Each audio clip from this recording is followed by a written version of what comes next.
Hello and welcome to another video, and let me show you the progress I've been making on my Homebrew HF transceiver. I decided to just whiz through and get as much done as possible and delay this video rather than making lots of smaller ones, as they take up so much time filming and faffing with editing, and I am the world's slowest editor.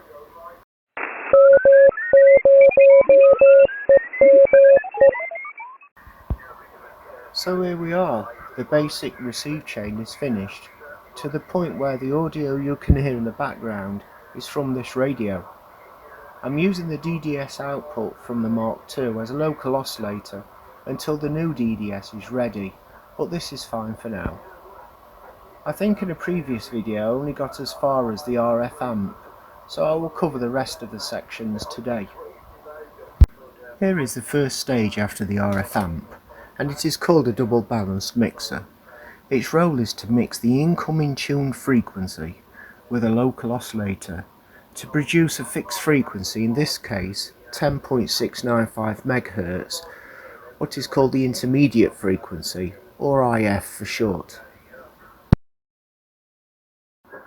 We will need to boost this IF signal now, as the mixer is a passive circuit, so I've used another termination insensitive amplifier circuit, but this one has a fixed gain of around 14 decibels.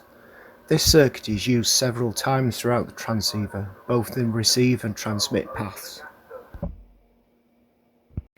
Now we have this IF frequency, unfortunately it's not alone, and many unwanted products from the mixer need to be removed. To do this we use another passive circuit called a crystal filter.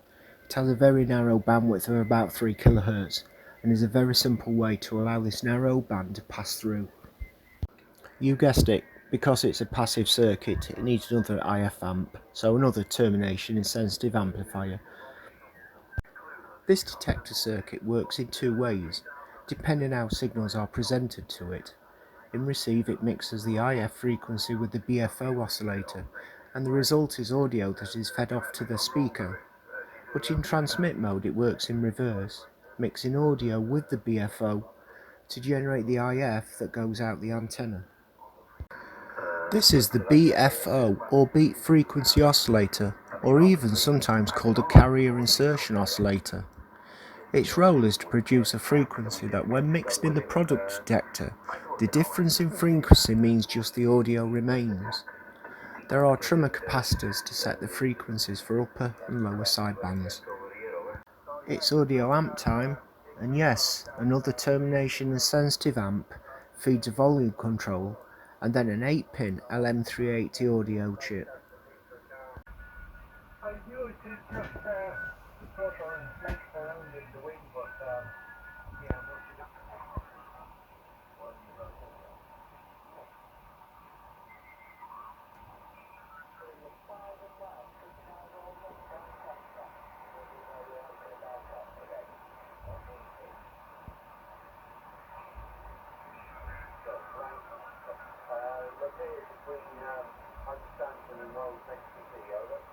Okay, Roger, yeah, I did work in Norfolk for about 5 years, but mostly in the area of Norwich, Thames, for the worst part.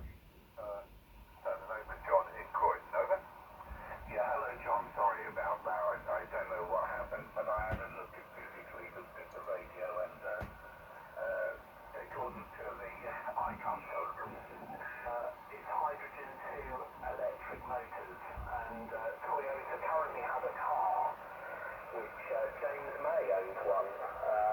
So James May from Top Gear, which became later something else on another channel. I won't advertise, but he had a Toyota available called the Mirai.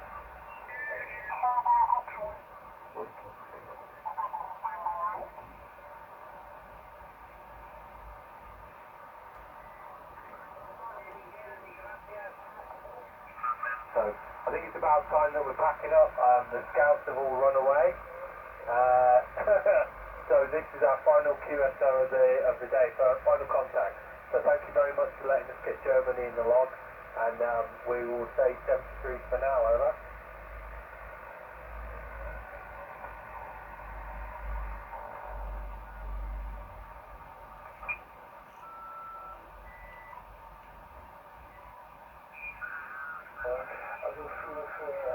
register store record.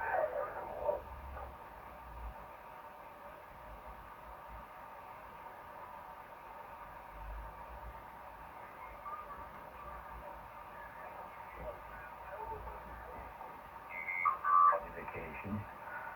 I don't know. Perhaps you know a bit more than me about them. Like them asking about a goal.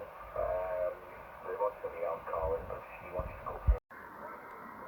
The missing stage is the microphone amp. I've yet to lay out the circuit board in KiCad, but this is the circuit I propose to use, and it's the same as used in the Mark II. Thank you for sticking around to watch my radio journey.